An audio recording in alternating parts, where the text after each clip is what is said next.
We can always expect NBA rookies to need a little time to learn the NBA game, incorporate themselves, and understand the system for their new team that they're going to be playing in. But for Kings rookie Jalen Slawson, he might already know, understand, and have experience playing in the same offense that the Sacramento Kings run. To explain more, I'm joined by his head coach at Furman University, Bob Richey, right here on Locked On Kings. You are Locked On Kings, your daily Sacramento Kings podcast, part of the Locked On Podcast Network, your team every day. And now, ladies and gentlemen, it is that time for another episode of Locked On Kings.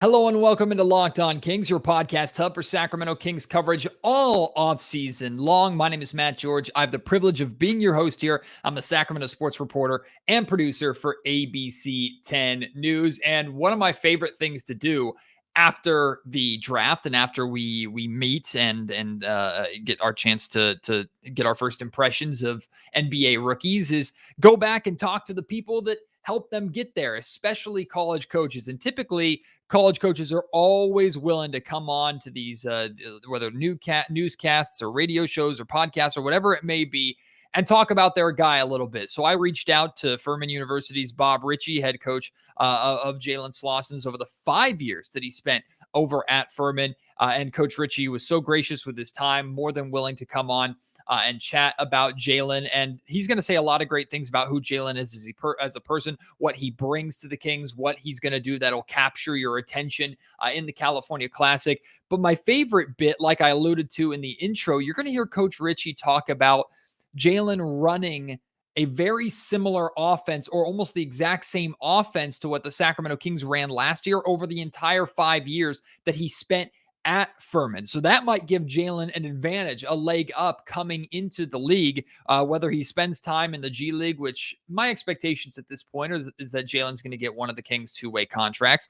But whether he spends time in the G League, goes right to the NBA roster, whatever it may be, come summer league and maybe training camp, we'll see Jalen's comfort with the Sacramento Kings offense. And if he can provide some solid defense with also being comfortable in the Kings offense, that may make a big difference for him, his career, and what kind of role he ends up carving out for himself with the Sacramento Kings. So I really think you're going to enjoy this conversation with head coach Bob Richey from Furman University. And I know there are some Furman fans listening. Welcome to the Locked On Kings podcast. I hope you will stick around and follow Jalen Slawson's entire career here, or at least his Kings career, with me here on the Locked On Kings podcast. You don't have to change your colors. Furman purple, Kings purple. We're together, united in that. And I hope you enjoy hearing from your head coach Bob Richey here to gas up Jalen a little bit and talk about him a little bit more. So I really enjoyed this conversation. I hope you do too. Here is Furman University head coach Bob Richey. We're just a handful of days away from the California Classic, where we'll get our first look at the two new Kings rookies, including Jalen Slawson from Furman University. And instead of waiting till we see Jalen in person, I thought, why not talk to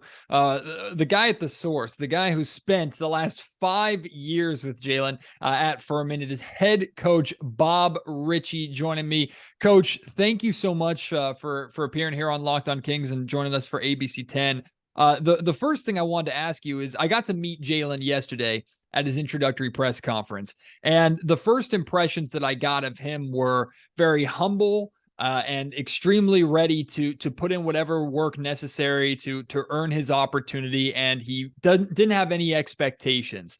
So I'm wondering if I'm on the right path there, and if I missed anything about Jalen, who he is as a person and a player, that will come out here in the coming days, weeks, and months with the Sacramento Kings. No, I think that's accurate. I mean, I think he understands, how competitive this is going to be, and that, how fun it was to get drafted. But obviously, the journey just begins, and he knows he still has a lot to prove. He knows that he's got to continue to go in there and do every single thing he can to find a role on that team. I think the talent's there. I think one of the best things about Jalen is he's only going to continue to improve. And when you look at his trajectory line of what he did from the start of his college career to what he's doing now, he was 31 fouls and 19 points as a freshman. And so to go from that to being a 2-time all-conference player, defensive player of the year in the league, player of the year in the league, leading to a program in the NCAA tournament for the first time in 43 years, he has what we like to call around here just a humble confidence and the humility to know that he's got to continue to get better, but also the confidence to know that, he's got skills and he's got gifts. And if he continues to invest and continues to, just have that mentality of just go put days together, he's got a great future ahead of him. One of the answers that Jalen gave us that really stood out to me in the brief conversation that we had with him, I was asking him about arriving at the Golden One Center in Sacramento and arriving at the practice facility, and if that felt like his NBA arrival moment for him. And his answer was something along the lines of, like, it wasn't an arrival, and as soon as I treat it like I've arrived, then I'll be heading out, or I'll be moving on to something else, or it won't last, basically. What does that speak to about kind of his work ethic and his expectations of role and his career path and things like that? To me, the way that translated to me was, this is someone that is going to put in the work every single day, not take anything for granted, and make sure that what he gets in the NBA is what he deserved. Well, I mean, we talked about that a lot before the draft. I mean, not knowing how it was going to go, was he going to get drafted? Was he not going to get drafted? And really just framing that, understanding like, hey, this is not a final moment. This is just a checkpoint, and there are a lot of things that need to take place from here. And drafted or undrafted, he was still going to have to go prove himself in summer league, right? And then, okay, so you have a good summer league, great. Well, you got to get back to work, and then you got to get to camp, and then you got to make the roster, and then you got, what I mean? And like, there's so many different things that he's going to have to navigate. And so really just understanding that, what are the different checkpoints? Okay, here's this. Well, let's celebrate this. Obviously it's a dream come true. It's something that not many people get to hear their name called. But at the same time, like, we got to have a certain urgency about us that, he knows he has to go play really well, and he's got to work every day. And, I think he's kind of ridden that balance pretty well.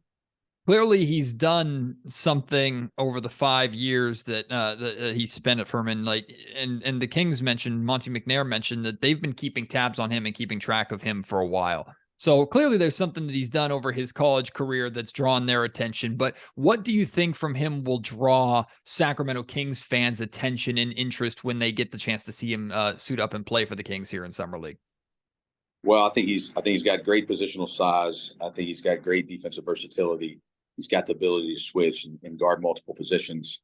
I'll tell you this, he's one of the best. It's a unique deal where basically he's got the ability to have chase down blocks. And it's something that really, to be honest with you, I've never seen somebody do it in the way he does it. And so, the defensive part is going to be great, but also offensively, it's basically like having a guy that can really just quarterback a lot of different situations. And with the game, I think looking at it analytically, Sacramento had the most dribble handoffs in the league last year. And that's something that we played a lot of here. And we put him in those situations to really make decisions off that. Do you give the handoff? Do they settle behind it? Do you play behind it? Do you play the other way? With the Kings, again, how much they play in a dribble handoff. I think that's going to be one of those situations where he's done that for 5 years. He started for us for 4 years. He does a lot of the quarterbacking in terms of the decision-making of what we do offensively. And he's just got great instincts. He's got unbelievable ability to pass the ball. He can step out. He can shoot it. He can really drive the ball, and he's got ability to finish at the rim. And I think he's going to continue to get better. You look at his numbers over the 5 years, and all you see is just consistent, steady improvement in multiple different categories. That improvement was one of the reasons why Monte McNair and the Kings liked Jalen and liked the idea of bringing him in, because they felt that he could improve and grow as the team continues to try and improve and grow into hopefully eventual championship contenders. But spending 5 years with a guy, especially in college, going to the NBA scene, that's kind of rare. Like at least from NBA draft picks, who are typically 1 year or 2 year and dones. But how do you think that's benefited him spending the last 5 years growing his game and preparing to make hopefully an immediate impact in the NBA? Well, I think one of the things he's really grown is his ability to lead, and just, sometimes you look at it and you're like, hey, old's a bad thing, but with old also comes maturity, and it also comes with a understanding of what really impacts winning. And I think when players are younger, hey, I got to go score a bunch of points, and hey, the ball's got to always come through me. And I think as you get older, and the amount of winning that he did here. You know, he leaves here the all-time winningest player in school history. You know, one of only 2 teams to ever win a tournament game in the school's history. And I think what you're getting is somebody that's matured to a point of like, look, everybody says they want to win. Winning's really, really difficult, and there's a lot of things that it entails. And I think right now, whether you're coaching at the Division I level, you're coaching the NBA, you're a GM, you're a recruiting coordinator, you're constantly trying to find people that just understand what it takes to win. And, you know, it was interesting hearing Monty's comments yesterday, the quick clip that he had in the press conference of like, hey, we're looking for somebody that can contribute to our culture. You know, we're looking for somebody that can impact winning, and we're looking for somebody that can extend us into the playoffs. Well, when you listen to those 3 things, it has nothing to do with scoring, or it has nothing to do with how many touches you're getting. Like, can you come in and can you impact, can you change, and really, like, can you do the things that are necessary that sometimes cannot be seen? They might not be super loud. You got to have guys that are humble enough to be able to do those things. But at the end of the day, you look back and you're like, hey, that's when you look at those 3 things, right? Contributing to culture, helping establish winning ways and habits, stretching yourself in the playoffs. Like, you got to get, like, maturity's not a bad thing there, you know, and finding somebody that's won at a high level is not a bad thing there. And, you know, in his 5 years here, if you look around college basketball, I think our team is like in the top 10 in the country in winning percentage. And so you're getting a guy that just understands winning. And I just don't think you can put a place value on that. Today's episode of the Locked On Kings podcast is brought to you by eBay Motors. For a championship team, it's all about making sure every player is a perfect fit. It's the same when it comes to your vehicle. Every part needs to fit just right. So the next time you need parts and accessories, head over to eBay Motors. With eBay Guaranteed Fit, you can be sure every part you need fits right the first time around. Just add your ride to My Garage and look for the green check mark to know the part will fit, or you get your money back. Because just like in sports, confidence is the name of the game when you shop on eBay Motors. And with over 122 million parts to choose from, you'll be back in the game in no time. After all, it's easy to bring home a win when the right parts are guaranteed. Get the right parts, the right fit, and the right prices on ebaymotors.com. Let's ride. eBay Guaranteed Fit, only available to U.S. customers. Eligible items only. Exclusions apply. Going from a 5-year college veteran to essentially starting over, starting fresh, I imagine is going to be an interesting transition for Jalen to work his way through. But you saw him when he first arrived. How did he embrace the challenges or embrace the changes of when he first arrived at Furman to where he ended up? And do you expect similarities with how he approaches the NBA game? Yeah, I always thought he was willing to accept the truth, and he was willing to be coachable. Never really felt like he had it all figured out. Knew he had some deficiencies. Knew he had some things he had to get better at. You know, he's one of those guys where, like, you would say, hey, you know, we need to do this a little bit better, or, you know, this habit here needs to clean up a little bit. And, like, he never really resisted you. You know, he wasn't really perfect, but, like, what you saw is you saw a guy early, you know, getting his days consistent, getting his habits consistent.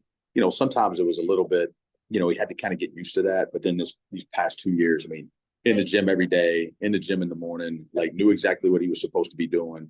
Really did a good job. He actually took one of our freshmen this year, and on all game days, they'd be in the film room half an hour early before a shoot around, and just watching some clips, you know, and just really like seeing his ability to really, like, contribute to our culture, you know, and really grow there. That was as pleasing as really watching some of his habits develop. But, you know, when he came in here, it was a little bit the same, like he could defend a little bit as a freshman, and we could play him in some games, but there was just an adjustment that he had to get used to in terms of the speed and the tempo and the pace.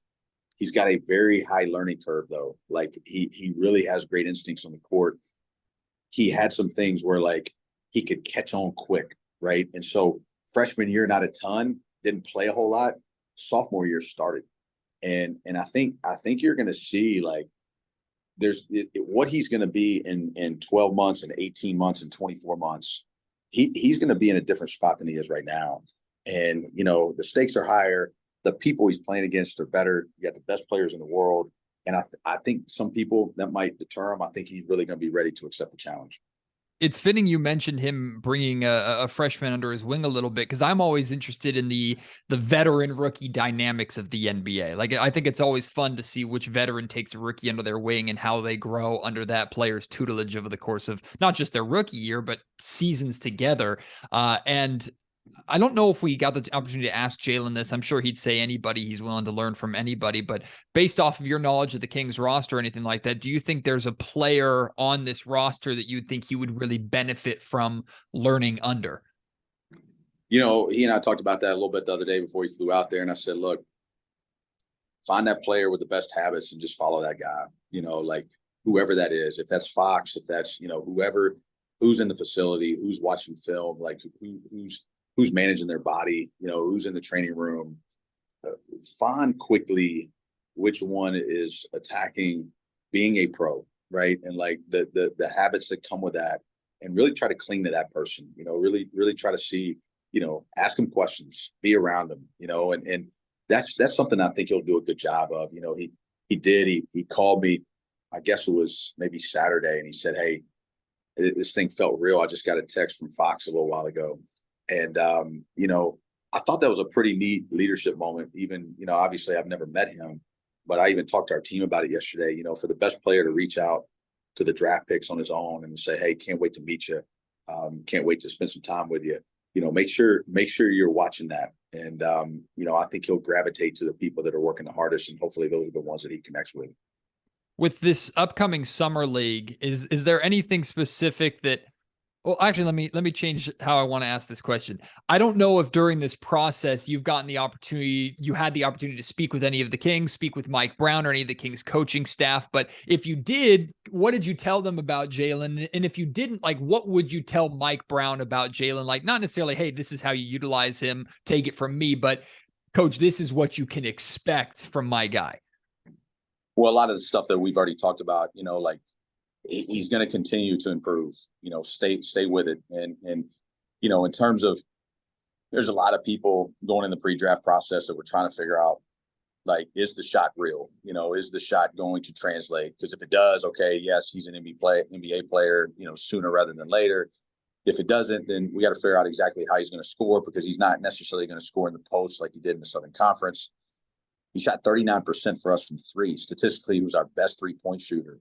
And what I've told all these NBA guys that have called me, like don't overthink it. You know, like, he's going to be in the gym. He's going to work. Like, if you go watch him and you expect him to make every single shot when you're watching his workouts, like, this isn't going to be a finished product. And the shot's going to stick. Like, I'm fully confident of that. Like, he's got a nice stroke. And I think he's going to be somebody, the more comfortable he gets, you know, the more acclimated he gets to the pace and the tempo and the structure of everything. I think what you're going to find is you're going to find a unique athlete that has a very diverse skill set that can guard a multitude of positions. And I think in time, he's going to be somebody that really can stick it down perimeter shots with confidence. And, you know, that's right now in the game, like, that matters. And I think he's somebody that's going to really be able to contribute there. And I know that's kind of the question mark with some programs, and some programs don't view it that way. They trust the shot. And I think that's his big variable, you know, and I've told him, like, hey, stay in the gym. You know, just stay in the gym, and he'll get more comfortable, just like he did here. His freshman, sophomore, and even some of his junior year, he wasn't super comfortable on the 3-point line. But the better his habits got, the more time he committed to it. He became somebody this year, multiple games. I mean, Chattanooga in the championship hit a huge three. Virginia took the lead late by one of his threes at the top of the key. And so not only can he hit them, but he's also shown he can hit them in big moments. Can I go a little bit deeper about that, Coach? Is that just reps, or is that confidence? Is it a combination of both? The reason why I ask that is, if he starts his rookie season in whatever capacity, and he's maybe like in the mid to low 30s or whatever, and just because he's establishing himself in the game, like, is it a confidence thing in your mind of just getting used to and learning the game, or is it just getting more shots up? Eventually they'll start falling, because fans kind of pay attention to that, but don't necessarily understand what it's like to be grinding every day to improve a skill like shooting. Yeah, I mean, I think some of it's just the sheer adjustment to the line, you know, and then you also go from a new role where, you know, probably when he gets, not going to get many of them, and when he gets one of them, he's probably going to feel an immense pressure to make it. And so there's going to be a lot of mental battle there that he's got to be confident, and he's got to understand he doesn't need to make them all. But when he gets an opportunity, he can't be shy to shoot it. And I think that's where it's really is. It's a mental battle. And, to be able to, at that level, at any level, like you got to be ready to shoot the ball before the ball arrives. And you don't have them all. And when he has his habits right, and he's in the gym and he's working on it daily, and he gets adjusted to the line, I really do believe. I think he's going to be inching to a 40% guy, and I look forward to it. Last thing I have for you, Coach. We already know that Jalen looks good in King's purple with the time that he spent at Furman, but I'm always interested to see how the fans at Furman University or whatever college these players went to, how they perform or how they follow that player. So what are you expecting from Furman fans? Can we expect a lot of Furman purple to translate to King's purple? Like how do you think Furman University, yourself, your coaches and your players and even the student and fan base, how do you think they're going to follow and support Jalen in his journey now to Sacramento? Yeah, I think everybody's all in. And, a lot of people were watching the press conference yesterday. I've actually watched Sacramento some this offseason, just seeing some of their offensive numbers. I've got a couple NBA teams I watch. I do, I don't know if it's popular to say on here, but I do enjoy how Golden State plays.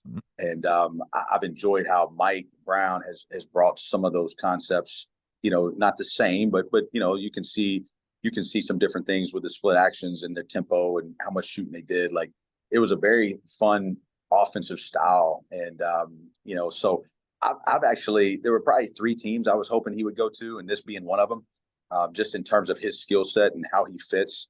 And so I look forward, there are going to be a bunch of Furman fans keeping an eye on this. But, I'm going to go out to Vegas. I'm going to be out there for Summer League for a couple of days. One of our other players is also, Mike Bothwell got picked up by the Cavaliers for Summer League. So it's going to be fun to follow this journey. And I think you'll see a lot of purple wearing some new purple.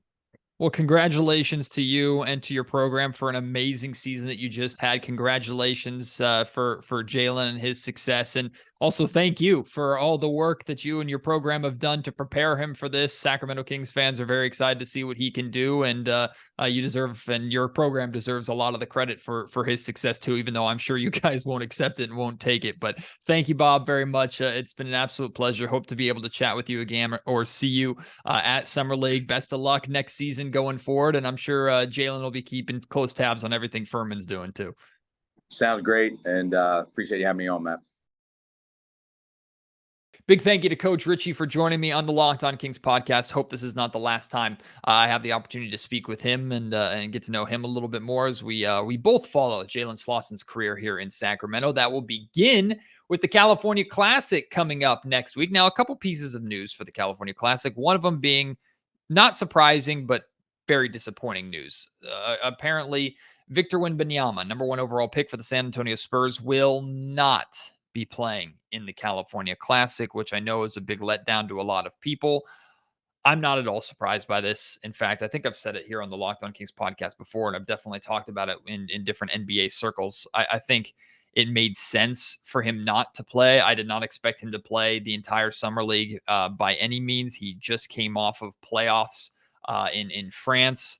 So if I'm the NBA, I would rather have my generational superstar number 1 overall pick play in Las Vegas with all the hundreds or tens of thousands at least fans and scouts and things like that are going to be coming to Vegas to watch and to spend a week or a couple of weeks. I would rather have him play there than in a 2-day, 2-game event in Sacramento. That's just the reality of the situation. Now, of course, if Victor had gotten to play in the Golden One Center, he would have seen how great it was, how great the environment was. And you best believe Kings fans and Spurs fans and NBA fans, period, would have showed up just to see him. But this decision doesn't surprise me. This could be interpreted as sour grapes because, as some of you may know, because I've discussed, I'm not going to be here for the California Classic this year. So I'm not going to be able to see Jalen Slawson and Colby Jones play in person inside the Golden One Center here during the California Classic because I'm going to be heading out on vacation. I actually leave for vacation on June 30th, which is Friday, which is the day free agency begins. So unfortunately, schedule-wise, kind of not the best timing for me, but it had to be done. It's a break that my family and I have had scheduled for a while, and I just based off just my health and my exhaustion level and things like that, it's a break that I definitely need. So the plan as of now is I'm going to be hosting a live Locked On Kings podcast at 10 o'clock tomorrow morning. 10 o'clock tomorrow morning, Thursday morning. I'm going to be doing a live, and I have no time limit set on it. Could go an hour, could go a couple hours. I have no clue. It's going to be a live episode of the Locked On Kings podcast, and we are going to discuss all of the different scenarios, rumors around the Sacramento Kings and free agency, different targets, things like that, the good, the bad, the ugly, all of it. We will discuss in a live episode of Locked On Kings tomorrow. So please consider joining me 10 a.m. Tomorrow morning right here on YouTube. And then audio listeners, I will release an audio version of the show. It's going to be long, but I will release an audio version of the show for you to listen to after the live show is finished. And then in reality, like I'm going to do the best I can during this vacation checkout. Even with free agency, even with any big Kings news, and I expect big Kings news to drop from Friday onward. While I'm gone, I'm going to do everything in my power to honestly check out and disappear for a week and enjoy time with my family. And then when I come back, I'll do a big episode recapping everything that's happened, both in the California Classic and in Kings free agency, prepare for Vegas Summer League and things like that. So it's going to be tough taking a week off. It's been a long time since I've taken that much time off of the Locked On Kings podcast, maybe since my son was born, to be honest with you. So that's going to be difficult for me as someone who really enjoys this podcast, who's someone who always wants to get you the content that I feel that you deserve. And I hope that you understand me taking this break, especially at this kind of busy and weird time. But I will be back, and I hope at least this live show that I'm doing tomorrow will set you up for it, or at least make it a little bit easier for you. So again, that'll be tomorrow, a live show, 10 a.m. here, a Locked On Kings live episode. I hope you will join me for that. Until then, my name is Matt George. Thank you so much for your support. As always, can't wait to have you join me on the next episode of Locked On Kings.